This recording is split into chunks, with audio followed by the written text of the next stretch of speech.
bagaimana pengajiannya tadi? Apa yang dibahas? Tanya Raka. Saat ini kami tengah berada di pinggir pantai. Tadi setelah selesai pengajian, Raka sengaja menjemputku dan kami pun memutuskan untuk pergi ke pantai menghilangkan penat. Yang dibahas itu lebih ke tentang hubungan rumah tangga sih tadi. Kayak hubungan suami dan istri, mertua dan menantu. Oh iya, pelajaran apa yang kamu ambil? Tanya Raka lagi. Yang masuk ke telingaku dan bersemayam di sana itu tentang seorang anak laki-laki dan ibunya. Jadi katanya, meskipun seorang anak laki-laki menikah dengan 4 wanita sekaligus, dia masih tetap harus mengutamakan ibunya. Dan tugas seorang istri ialah mengingatkan imamnya akan kewajiban itu. Seistimewa itu ya seorang ibu. Aku menoleh ke samping melihat wajah suamiku yang tengah tersenyum begitu manis. Memang, kan sudah berulang kali dibahas kalau kedudukan seorang ibu di atas ayah bagi anak-anak. Nanti jika kita punya anak, kamu menjadi seorang ibu, kamu akan tahu kenapa seorang ibu menjadi pemilik surga bagi putranya. Kita akan punya anak, tanyaku dengan mata berbinar. Ya, tentu saja, insya Allah. Refleks kuraba perutku yang masih rata.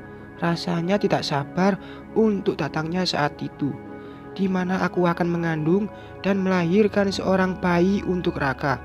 Entah seperti apa rupa suamiku jika tengah bicara dengan bayi. Pasti sangat mengemaskan. Aku tersenyum menggeleng-gelengkan kepala. Kenapa senyum-senyum? Pikirannya Traveloka pasti, ujar Raka mencubit pipiku. Ih, enggak, orang aku cuma ngebayangin proses pembuahan. Enggak, aku membulatkan mata menanggapi ucapan suamiku. Akhirnya aku dan Raka tertawa bersama dengan saling melempar canda. Gemuruh air laut menjadi irama pengiring bagi kita. Waktu terasa sangat cepat berlalu jika dilalui dengan sukacita. Tidak terasa 1 jam sudah aku dan Raka berada di sini. 1 jam hanya untuk mengobrol. Sungguh cepat sekali waktu berlalu. Ran, apa kamu tidak keberatan jika nanti kita sudah punya anak banyak? Ibuku sudah tua renta dan kita yang mengurus ibu sampai waktu yang memisahkan kita dengan ibu. Bukan apa-apa, aku bicara seperti ini karena banyak sekali kasus yang aku temui jika seorang menantu enggan mengurus ibu mertuanya dikala dia sudah tua dan pikun. Ini misalnya saja ya, kita lompat jauh ke masa yang akan datang. Aku diam sejenak, menggigit bibir mencari jawaban yang tepat untuk kukatakan. Jika melihat ibu mertuaku sekarang, sepertinya aku tidak akan keberatan. Namun, apakah ibu mertua akan tetap seperti itu 10 atau 20 tahun kemudian? Apa mungkin akan tetap baik dan perhatian? Atau akan berubah menyebalkan seperti banyak cerita di luaran sana? Tergantung kayaknya, ucapku pelan dan terpatah. Tergantung? Maksudnya tergantung apa tuh? Raka menaikkan kedua kakinya pada bangku, memeluk lutut dengan pandangan ke arahku. Ya, tergantung ibunya mau apa enggak diurus sama aku. Ya, siapa tahu ibu lebih memilih menantu yang lain dari aku kan? Ujarku melebarkan mata, mengernyitkan kening. Ini pertanyaan sulit karena aku tidak bisa menebak bagaimana yang akan terjadi di masa depan. Horor juga jika tiba-tiba ibu mertua tadi seperti mak lampir, seperti mertua-mertua dalam cerita novel yang aku baca. Sepertinya memang ibu akan lebih dekat dengan kamu. Yang aku lihat ya mungkin. Kenapa sih jadi ngomongnya jauh banget? Baru nikah juga. Aku merajuk, membayangkan ibu mertua di masa tuanya. membuatku menjadi sedikit takut. Ya, gak apa-apa. Soalnya ibu itu tidak punya anak perempuan. Adapun Raisa, ya kamu tahulah, dia itu tidak lahir dari rahim ibu, meskipun ada air susu ibu yang ada pada dirinya. Ya, tetap saja aku khawatirkan jika tidak ada yang mau mengurus ibu di masa tuanya. Hanya khawatir. Aku manggut-manggut mendengar penjelasan Raka. Jika boleh aku menilai, Raka begitu menyayangi dan yang lebih dekat dengan ibunya secara emosional. Mungkin karena dia anak bungsu atau karena dia juga yang sering jauh dengan ibu mertua, karena harus mengenyam pendidikan yang jauh dari orang tua. Entahlah, yang jelas Raka anak yang berbakti dan bertanggung jawab. Kah, boleh nanya gak, ucapku kemudian. Kan kita lagi ngobrol, Ran. Masih aja nanya, ujarnya terkekeh. Aku tertawa sumbang. Jika nanti nih ada suatu kejadian, aku berselisih paham dengan ibu, kamu akan lebih membela yang mana? Aku istrimu, sedangkan ibu adalah wanita pemilik surgamu. Raka menghirup udara dalam-dalam, kepalanya manggut-manggut dengan mata yang melirik ke sana kemari. Tidak akan memilih keduanya. Loh, kok aku akan berada di tengah-tengah, menjadi orang yang mendamaikan kalian? Atau lebih baik aku pergi aja, meninggalkan kalian yang sedang memanas? Karena aku tidak bisa milih. Jangan menyuruhku memilih.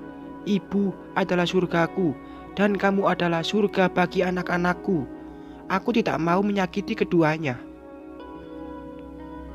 Aku mengulum senyum, seraya memanyunkan bibir, dan aku semakin jatuh hati kepada suamiku ini. Meskipun jawabannya terdengar ngambang, tapi yang jelas membuatku merasa istimewa bersamanya. Kenapa tuh senyum-senyum? Tanya Raka. Enggak, udahlah, jangan ngomongin yang terlalu serius, nanti cepet tua. Pulang yuk. Raka menurunkan kedua kakinya seraya menegakkan tubuhnya. Pulang sekarang? Kan masih siang, Kak. Tahu, tapi tiba-tiba saja aku jadi kangen sama kamu. Makanya lebih baik pulang kan? Ujarnya cengengesan. Ih, kamu mah mikirin yang iya-iya kan? Emang iya, udah buruan kita pulang.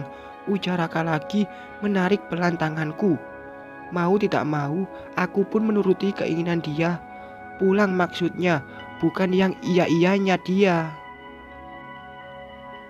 Sepanjang perjalanan pulang, aku menceritakan apa yang terjadi sebelum pengajian dimulai. Bertemunya dengan Bu Heti, juga kata-kata pedas dia yang membuatku hampir terbakar emosi. Raka memberikan nasihat untuk aku tidak terpancing. Lebih baik pergi menjauh daripada meladeni ucapan-ucapan yang malah membuat aku semakin menyimpan rasa benci. Tidak baik katanya. Oh iya, aku lihat Dimas juga ada di rumahnya. Celetuk Raka diakhiri kalimatnya. Terus kataku seraya nyengir. Cuma ngasih tahu aja. Siapa tahu mau silaturahmi kan?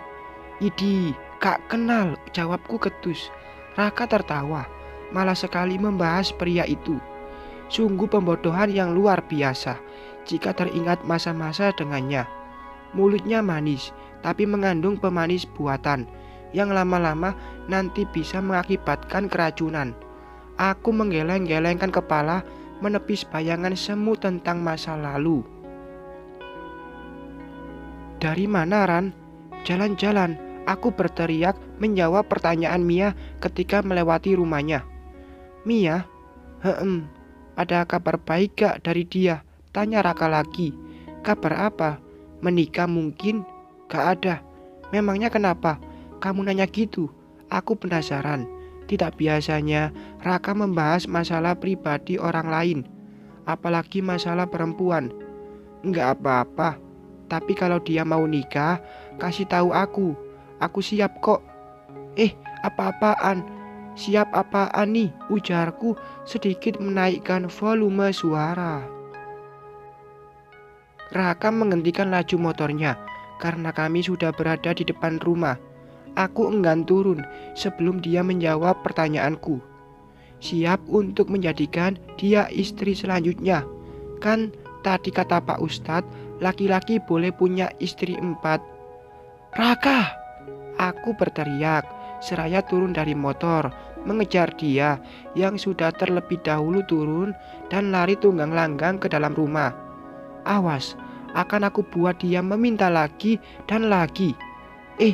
Minta maaf maksudnya. Bersambung.